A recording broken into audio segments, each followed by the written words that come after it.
ரஹ்மான். என் பேர் அமானுல்லா. நான் தஞ்சாவூர்லேருந்து வரேன். என் மனைவி பேர் லட்சுமி. அவங்க மன்னார்குடியை சேர்ந்தவங்க. அவங்க இப்போ அவங்க பேர் வந்து சாஜிதா. அவங்க எப்படி இஸ்லாத்துக்கு வந்தாங்கன்னா, ஒரு அவங்க வீட்டில் அவங்களுக்கு அம்மா சின்ன வயசுல இறந்துட்டாங்க. அவங்க அப்பா மட்டும்தான். அவங்க அம்மா இறந்தனால அவங்க அப்பா வந்து கொஞ்சம் மன ரீதியாக பாதிக்கப்பட்டு கொஞ்சம் சுயநலம் இழந்துட்டார். 2 அண்ணனுங்க. 2 அண்ணன்களோட தான் அவங்க வளர்ந்தது எல்லாம். அவங்க அப்பாவை பார்த்துக்கணுங்கிறதுக்காகவும் அவங்க அப்பாவுக்கு பொறுப்பு இருக்கிறதாகவும் அவங்க என்ன பண்ணாங்கன்னா, ஒரு 17-18 வயசில் மன்னார்குடியில் உள்ள ஒரு கடையில் போய் முஸ்லீம் கடையில் வேலைக்கு சேர்க்குறாங்க. வேலை செய்யும்போது அங்கே உள்ள ஒரு சகோதரர் வந்து இந்த பள்ளியாசில் போயிட்டு வரும்போது அந்த இஸ்லாம் சார்ந்த கித்தாப்புகளை வாங்கிட்டு வந்து கொடுக்கும்போது அதை படிக்கும்போது அவங்களுக்கு இஸ்லாம் மீது ஒரு ஈர்ப்பும் ஆர்வமும் தருது. அதனால் அதை தேடி இது பண்ணுறாங்க.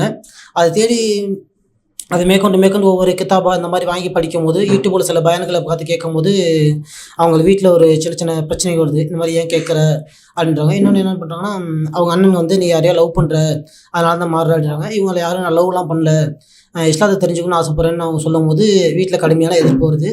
அதனால் வீட்டில் சண்டைகளும் ஏற்படுது. இதனால் என்ன பண்ணுறாங்க, அவசரமாக அவங்களுக்கு வந்து ஒரு இடத்துல மாப்பிள்ளை பார்க்க ஆரம்பிக்கிறாங்க. மாப்பிள்ளை பார்த்து உடனே நிச்சயம் பண்ணுறாங்க. உடனே குறிப்பிட்ட தேதியில் நிற்க வைக்கலாம்னு முடிவு பண்ணும்போது அந்த அந்த பார்த்த மாப்பிள்ளைகிட்டே இவங்க ஃபோன் பண்ணி சொல்கிறாங்க, இல்லை நான் முஸ்லீமாக மாற போகிறேன், எனக்கு இந்த இஸ்லாம் தான் பிடிச்சிருக்கு, நான் வந்து மாற போகிறேன். இல்லை அவர் சொல்கிறாரு, இல்லை நான் எங்கள் வீட்டில் சொத்து பத்தெல்லாம் இருக்குது, நான் நிறைய காசு பணம் இருக்குது, நான் எல்லாமே நல்லபடியாக செய்கிறேன், நீங்கள் முஸ்லீமெல்லாம் மாறாதீங்க அப்படின்னு அவர் சொல்கிறாப்புல. இல்லை நான் முஸ்லீமாக தான் மாறேன். இல்லை நீங்கள் யார் லவ் பண்ணீங்க? இல்லை யாரையும் லவ்லாம் பண்ணலை, ஆனால் முஸ்லீமாக நான் மாற போகிறேன், முஸ்லீமாக தான் நான் கல்யாணம் பண்ணிக்க போகிறேன் அப்படின்னு சொல்கிறாங்க. இது அவங்க அண்ணனுக்கு தெரிஞ்சு வந்து வீட்டில் வந்து நான் வெளியில் போகிறேன், நான் திரும்ப வீட்டுக்கு வரும்போது இந்த பையனை கல்யாணம் பண்ணுறதா வீட்டில் இரு, இல்லைனா நீ வீட்டை விட்டு வெளில போ அப்படின்ட்டாங்க. இவங்க ஒன்றுமே இல்லை, ஒரு 4 ட்ரெஸ் எடுத்துகிட்டு பேக்கை வச்சுட்டு வீட்டை விட்டு கிளம்பி வந்துட்டாங்க. இவங்க பழக்கப்பட்ட ஒரு ஃப்ரெண்டு மூலிமா போயிட்டு அவங்க சின்னம்மா வீட்டில் இருந்துட்டு திரும்ப அதுக்கப்புறம் திருப்பூரில் கொஞ்ச நாள் வேலை பார்த்தாங்க.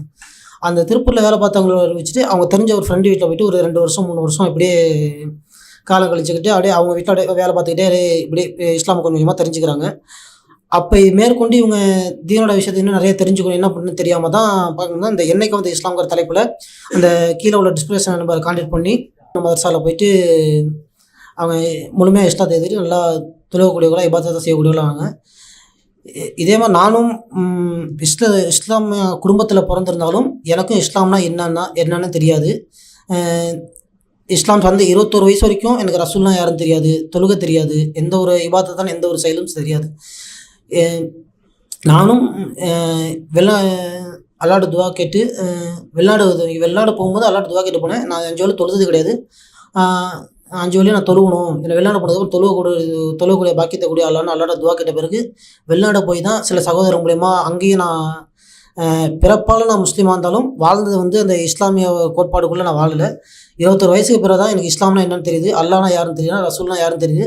அதன் பிறகு தான் நான் இஸ்லாத்தை முழுமையாக தொடர்ந்து அதை பின்பற்றி அதை ஃபாலோ பண்ண ஆரம்பித்தேன். அதன் பிறகு இங்கே ஊருக்கு வந்ததுக்கப்புறம் எனக்கு பெண் தனும்போது தான் இந்த மாதிரி என் மனைவியை பற்றி தெரிஞ்சுக்கிட்டு காயல்பட்டினம் போயிட்டு அவங்கள நிக்கா முடிச்சுட்டு வந்தேன். ஒரு ஆண் வந்து இஸ்லாத்தை அதை தெரிஞ்சுக்கிட்டு அதை பயன்படுத்தி வர்றது ரொம்ப ஈஸி. ஆனால் ஒரு பெண்ணாக அவங்க வந்து நிறைய விஷயங்களை தெரிஞ்சுக்கிட்டு அதுக்காக மெனக்கிட்டு பல இடங்களை கடந்து அவங்க இந்த அல்லாஹ்வுடைய மிகப்பெரிய இந்த கிருபையை தேடி வெகு தூரம் பயணிச்சிருக்காங்க. அது ரொம்ப ஸ்ட்ரகிள் பண்ணியிருக்காங்க.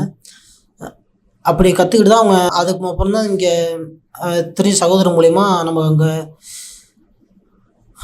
கான்டாக்ட் பண்ணி அவங்கள திருமணம் முடிச்சது.